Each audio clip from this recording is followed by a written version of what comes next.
O que estas pessoas têm a ver com agro? Na nossa opinião, tudo. Bem-estar animal, agricultura orgânica, sustentabilidade. São palavras que fazem parte do vocabulário das novas gerações. Gerações globalizadas, gerações conectadas, gerações que precisam entender nosso papel no mundo. O agro cresceu, evoluiu, agregou tecnologias, agregou valor. O conhecimento e a tradição nos trouxeram até aqui. Chegou a hora de ampliar a comunicação. Acreditamos na comunicação, de todas as formas, para todos os públicos.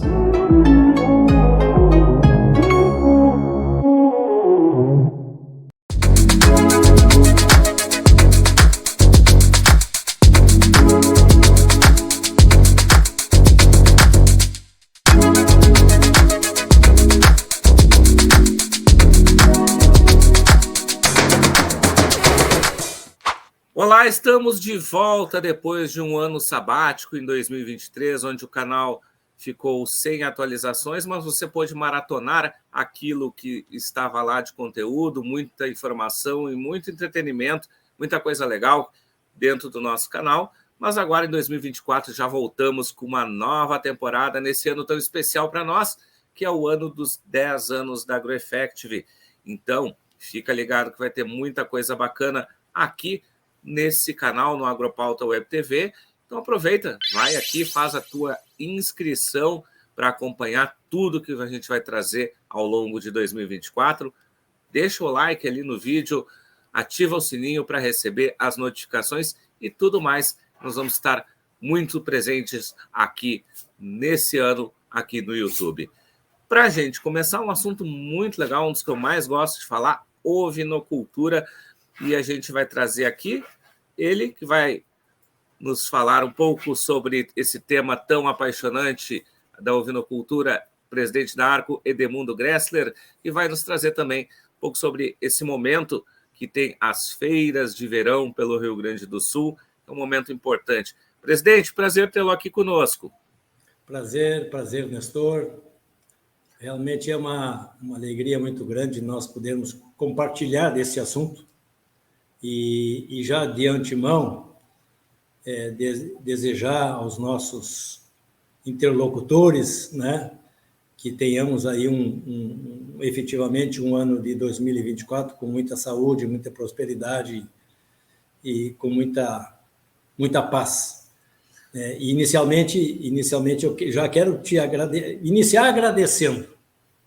E eu tenho dito em todos os setores da imprensa, toda vez que nos é oportunizado falar um pouquinho sobre a ovinocultura, e não só a ovinocultura rio-grandense, mas até mesmo com a ovinocultura brasileira, toda vez que a gente tem essas oportunidades, a gente agradece, porque realmente a gente se sente muito prestigiado, né, pelos órgãos de imprensa como um todo, de oportunizar esse segmento que é tão pequenininho dentro do agro, tão singelo, mas que é tão grandioso em função das pessoas que fazem a ovinocultura brasileira.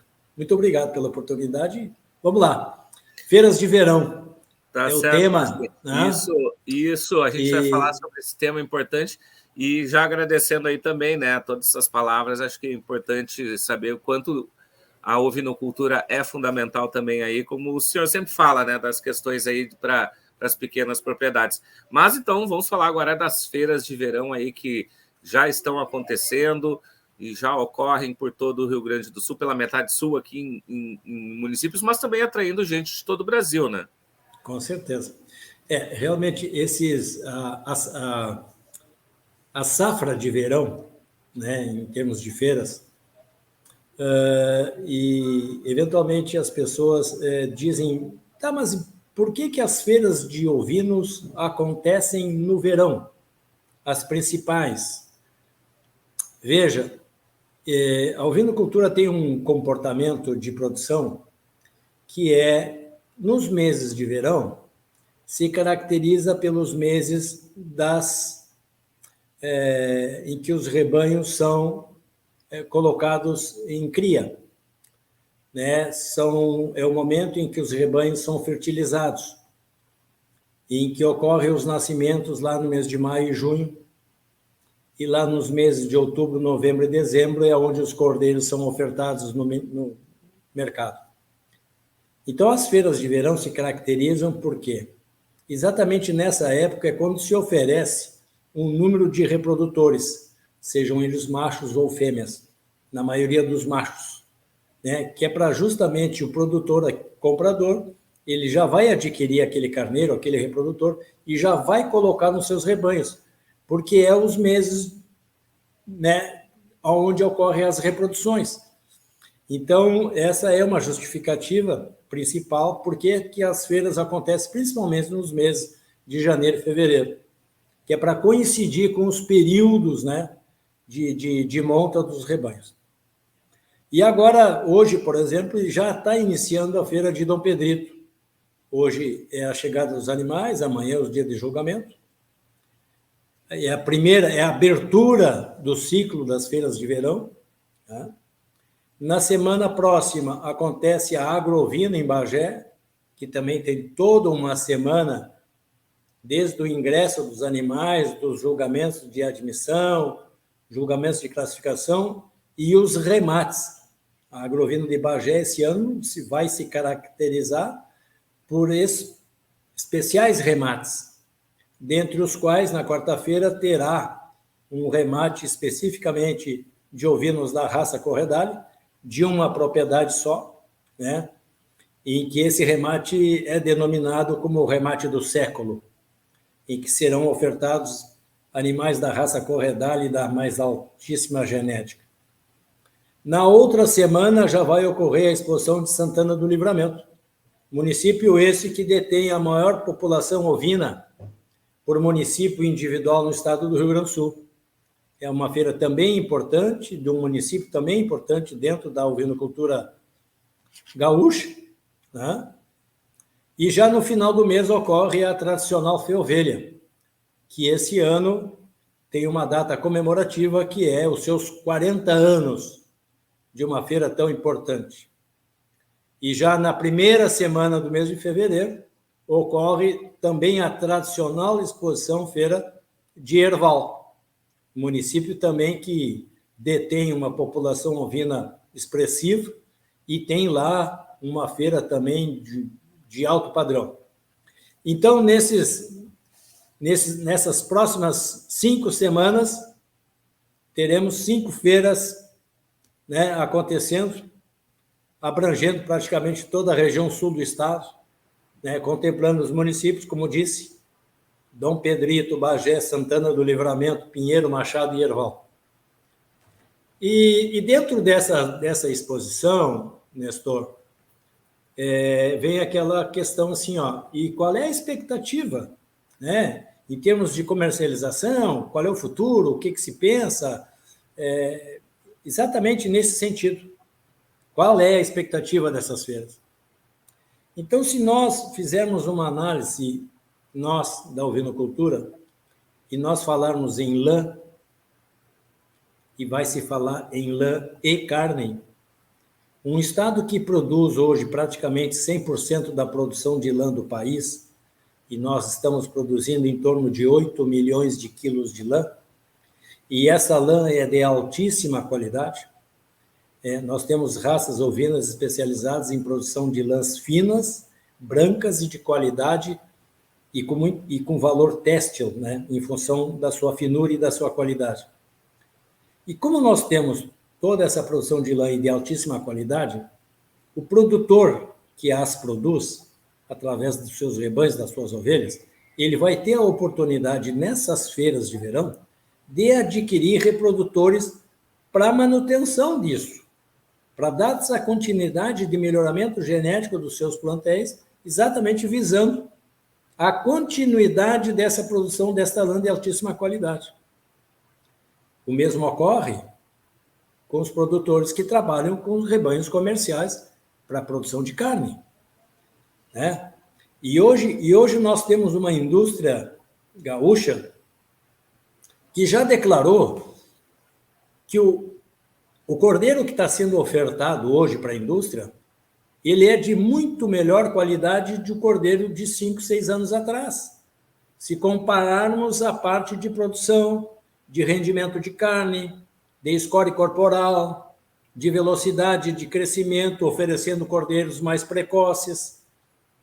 Então, toda essa qualidade de carne com relação a esse aspecto, vai ter o produtor a oportunidade de adquirir reprodutores nessas feiras de verão, com melhor ganho genético, né? Na aquisição de rebanhos e de reprodutores selecionados, tatuados pelos técnicos da Arco, animais que passaram sob os olhos e a seleção dos nossos técnicos. Então, a oportunidade que essas exposições, feiras de verão, darão a nós, produtores rurais, para a aquisição de reprodutores, para melhorar, dar continuidade a todo esse investimento que a gente tem dentro das nossas propriedades, que é o melhoramento genético. Então, há uma justificativa perfeita nesse sentido, de que, para mim, dar continuidade à qualidade da minha lã que eu estou produzindo, há necessidade, sim, de que eu tenha reprodutores com essa capacidade. O mesmo acontece se o meu viés for rebanho comercial, produção de cordeiro para o abate, para o mercado. Eu vou poder consolidar a minha genética na produção, procurando colocar reprodutores de melhor qualidade. Então, dentro dessa leitura, eu te confesso que nós temos ali uma expectativa extremamente saudável na questão de comercialização esse ano nas exposições feiras. É lógico que fica muito difícil você simplesmente afirmar assim, nós vamos ter um incremento de 20% em relação aos valores do ano anterior, porque a gente sabe que existe um mercado, né? O mercado da lã, o mercado da carne, o nosso dia a dia, as questões econômicas, né? Então, às vezes fica difícil a gente querer, né, dar aí um valor ou dar um percentual de aumento. Mas eu tenho convicção que nós teremos muito boa comercialização, são feiras extremamente importantes, e também, né, o entendimento de que todo o expositor, todo aquele que vai participar dessas exposições, o que eu vou levar para as exposições? Eu vou levar o que de melhor eu tenho em casa, né? Realmente os animais, os superiores, né?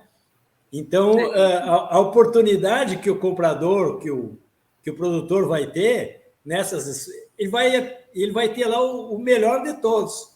Então, é uma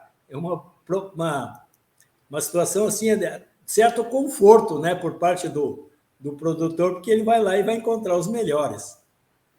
Isso até, né, presidente, a gente ressalta muito, né, vem falando sobre essas questões da genética, né, o quanto a qualificação genética tem sido importante para o criador aqui no Brasil, e as exposições, né, como é também a Fenovinos, como é a Expo Inter, essas exposições também também tem um banco genético à mostra que vai ser avaliado, julgado, prestigiado, né, por jurados e pelo público em geral.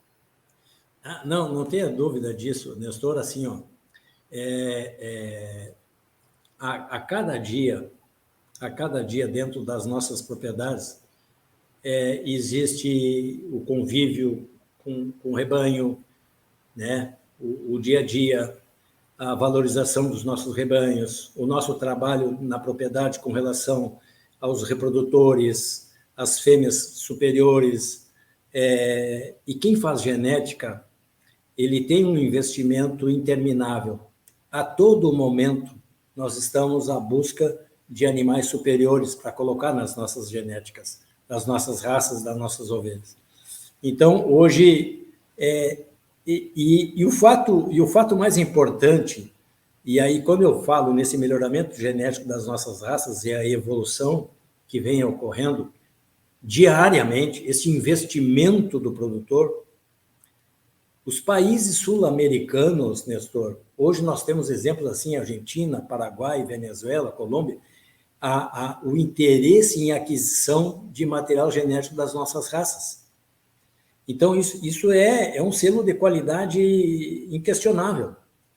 E essas feiras de verão, e aqui agora voltando para as nossas feiras, o que vai ser apresentado é o resultado disso, né? De todo esse investimento, da qualificação dos nossos rebanhos, da qualificação nossa como produtor, né? De saber que o nosso rebanho ele tem que estar muito bem sanitariamente, de que ele tem que estar muito bem na parte de nutricional e que ele também está muito bem na carga genética que ele tem dentro das nossas raças, com as suas características, dentro dos padrões raciais. Então, é muito confortável você falar hoje sobre essa questão genética das nossas raças. Né? Nós estamos, sim, num patamar, né, numa régua extremamente alta com relação às nossas raças e com relação à questão genética. Né? Hoje, por exemplo, tu já deve ter visto uma notícia, né, de que nós, por uma ação da ARCO junto ao Ministério da Agricultura, e essa ação ela vem já de anos anteriores, que a gente vem trabalhando em cima, exatamente vendo o interesse desses países sul-americanos por genética brasileira, das nossas raças. Hoje, por exemplo, nós já estamos com um protocolo pronto para a exportação de material genético do Paraguai. Né? Material genético é sêmen e embrião, não animal vivo. Né? Hoje o Ministério está recebendo um documento da ARCO, em parceria com a Associação Brasileira de Criadores de Caprinos, né? Um documento para o Ministério para enviarmos para a Colômbia para uma análise de risco comunitário do material genético que nós temos aqui, porque a Colômbia e países andinos têm interesse em importar material genético. Então, nós precisamos autorizá-los para que eles façam uma análise de risco. O que significa isso? Eles vão fazer uma análise de como é o nosso tratamento, a nossa situação sanitária dos nossos ovinos no Brasil, se as questões de exigências sanitárias que nós temos, que eles eventualmente colocarão, se o país, se o Brasil está adequado e está promovendo condições sanitárias para que esses animais, para que esse material genético possa ser exportado para esses países. Então, esse é um processo, não acontece da noite para o dia, é um processo lento, é um processo de análise pelos técnicos da Colômbia, principalmente, e com análise de outros países andinos que também têm interesse, mas é o início, é um pontapé inicial, né? em que nós nos sentimos até, de certa forma, muito confortáveis no dizer de que esses passos todos, essa evolução toda, são coisas que a própria ARCO vem fazendo ao longo desses últimos 2, 3 anos, né, para a abertura desses mercados. E quando a gente vê que essas coisas começam a acontecer, é porque não foi em vão o esforço nosso, né, dos nossos técnicos, das pessoas, em colaboração com o próprio Ministério da Agricultura, tem sido muito parceira e entendendo, né, a real situação, porque, veja, Nestor, há muito poucos anos atrás, eu vou fazer um exemplo do país, do Paraguai, por exemplo, porque foi um exemplo que eu tive presencialmente acompanhando. Eu fui na Argentina, convidado para participar de um evento da agropecuária na cidade de Resistência, ao norte da Argentina, e, por consequência, eu fui convidado para julgar lá algumas raças ovinas. E lá tinha animais Dorper, né, Hampshire Down, especificamente Santa Inês. A raça Santa Inês, uma raça eminentemente brasileira, criada no Nordeste, consolidada nos anos 70 como raça, eminentemente brasileira. E ela está hoje do Oiapoque ao Chuí. Hoje tem Santa Inês aqui no Rio Grande do Sul, na costa do Rio Uruguai. O Paraguai começou a ter Santa Inês e começou a trabalhar a raça Santa Inês. E eu encontrei lá na Argentina a raça Santa Inês, pura de pedigree, exportada pelo Paraguai para a Argentina. E de onde é que surgiu isso? Como que isso começou? Alguns anos atrás, infelizmente, né, material genético que foi para aquele país, que com toda a sua sabedoria, né, introduziu a raça naquele país, uma raça brasileira. E de que forma? Oficialmente não foi nenhum animal, não foi nenhum sêmen, não foi nenhum embrião de forma oficial para registro. O nosso produtor perdeu divisa. O nosso produtor deixou de ter um ganho adicional em cima de um material genético que ele construiu. E nós não poderíamos simplesmente deixar que isso não fosse visto. Nós tínhamos que pegar essa situação e colocar para as autoridades que isso vinha acontecendo e que nós tínhamos que ter um ponto final nisso. Nós temos uma declaração do presidente da Associação de Criadores de Ovinos da Colômbia, em que ele diz assim, eu não quero mais material genético de que não seja feito de forma oficial para entrar no nosso país, porque nós temos interesse de desenvolver a ovinocultura, mas de forma oficial, né? Com documento, animais com certificado de origem, com controle, e hoje a Arco é a detentora disso. Então, a gente precisa isso e precisa valorizar. Então, eu fiz essa pequena fotografia, né, para que nós possamos entender exatamente o trabalho que é feito, né, e que a gente precisa cada vez mais estar mais atento a isso, para que o nosso produtor, que é o cara que faz investimento todos os dias, ele possa ser melhor remunerado, que ele tenha uma compensação por todo esse melhoramento genético dessas raças todas. Então, é muito bom a gente ver que a ovinocultura hoje, dentro da genética, ela está num status muito bom, né, no país inteiro, e nós temos aqui na Arco praticamente 30 raças ovinas sendo registradas aqui, né?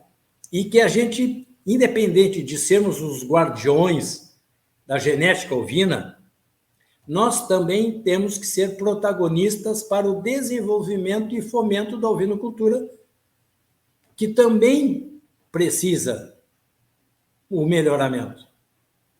A ovinocultura comercial, a ovinocultura que não é essa de genética, ela precisa ser fortalecida através da genética dessas raças. Então, isso a gente tem.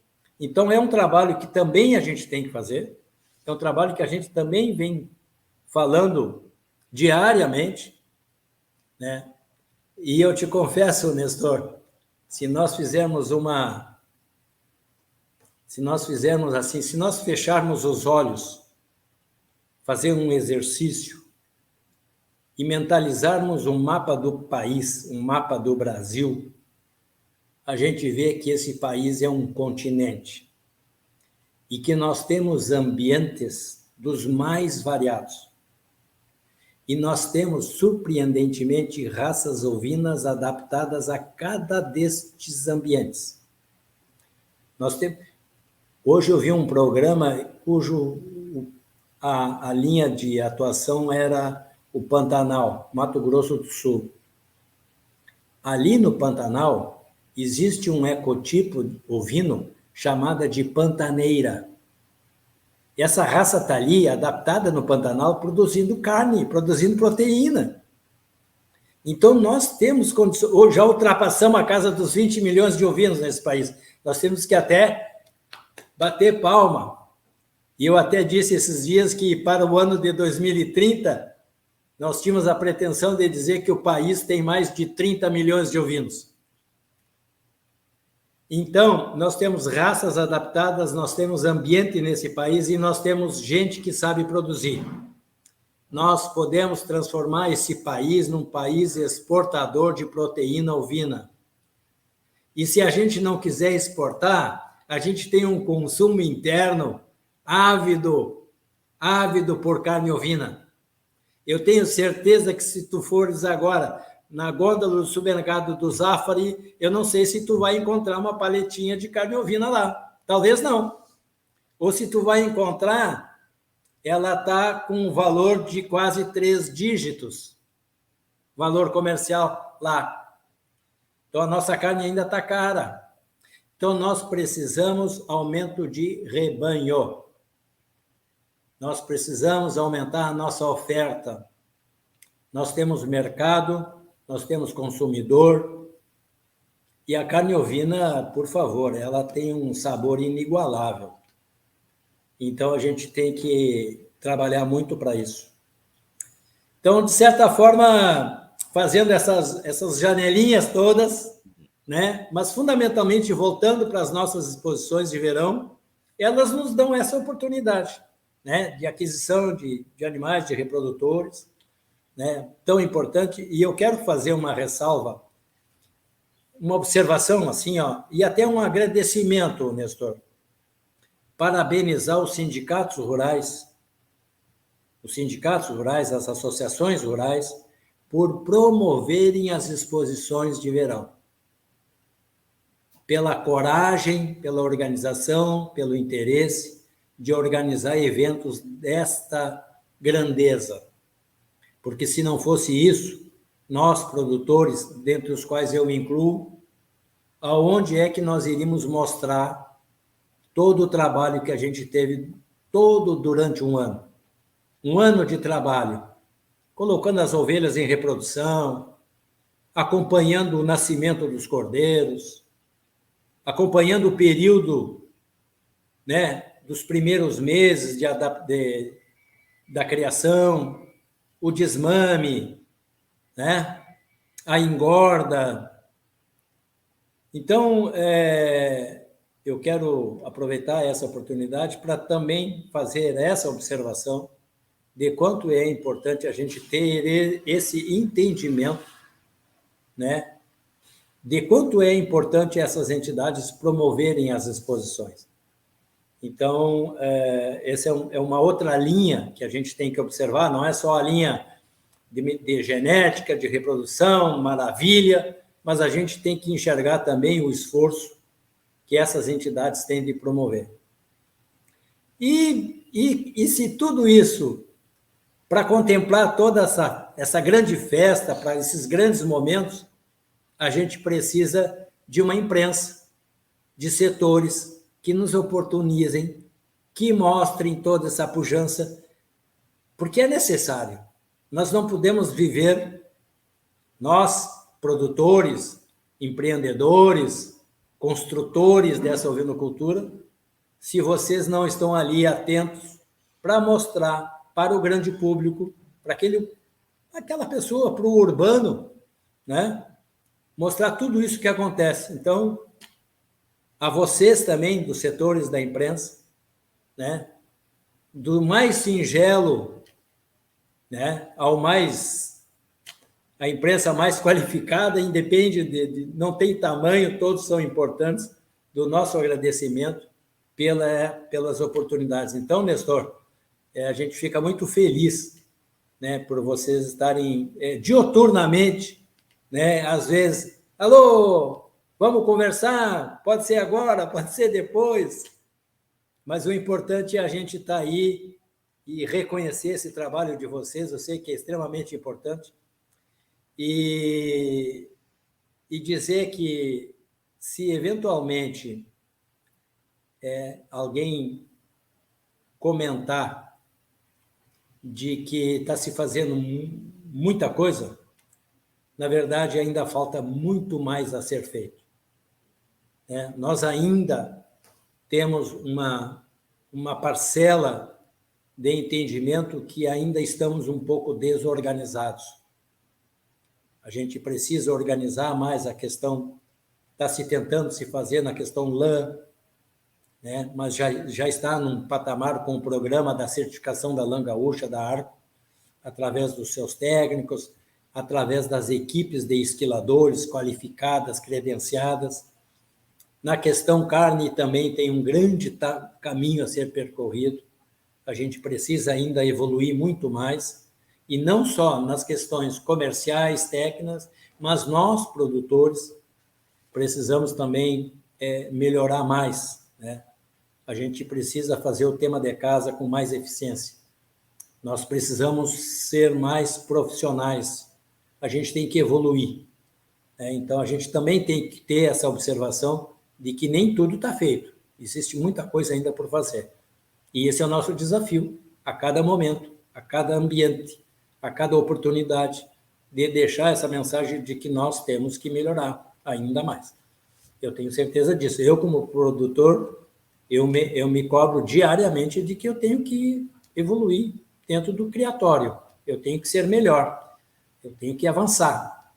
Eu tenho que avançar nas condições de reprodução, de baixar as taxas de mortalidade, eu tenho que melhorar, né? Eu tenho que melhorar o meu número de ovelhas fertilizadas, né? A minha desmama tem que melhorar, né? Eventualmente aqueles cruzamentos eventuais de ordem comercial para a produção de cordeiro, eu tenho que trabalhar para produzir um cordeiro mais precoce, que eu possa desmamar já com uns 4 meses, com peso adequado já para o abate, com score corporal. É todo um ganho diário, né, que a gente tem que ter essa consciência de que temos muito que avançar ainda. Mas nós temos uma ovinocultura brasileira espetacular. Temos muito, nós temos tudo para avançar. Então, assim, as minhas considerações, eu não sei se tu tens mais alguma coisa que eu pudesse... Não, é isso, presidente. Já estamos aqui com bastante tempo de entrevista, mas valeu muito a pena, porque foi uma aula sobre ovinocultura que tivemos agora aqui nessa entrevista. E eu quero agradecer, presidente, muito pela confiança também sempre no nosso trabalho, e também agradecer aí por nos dar esse tempo para falar sobre esse tema tão importante, a ovinocultura. Foi mais centrado nas feiras de verão, mas também falando de assuntos pertinentes para o setor. Muito obrigado por estar conosco aqui, presidente. Nestor, muito obrigado. Então tá, nós conversamos com o presidente da Arco, Edemundo Gressler, que falou sobre as feiras de verão e também outros assuntos relacionados à ovinocultura gaúcha e brasileira. A gente volta daqui a pouco com mais informações em um outro momento aqui no canal. Essa temporada, por enquanto, todas as segundas e quintas, 19 horas. Lembrando, sempre faça aqui a sua inscrição, ativa as notificações, aperta o sininho para receber essas notificações e dá aquele joinha para ajudar a gente também a criar mais conteúdos para você. Até a próxima. Tchau, tchau.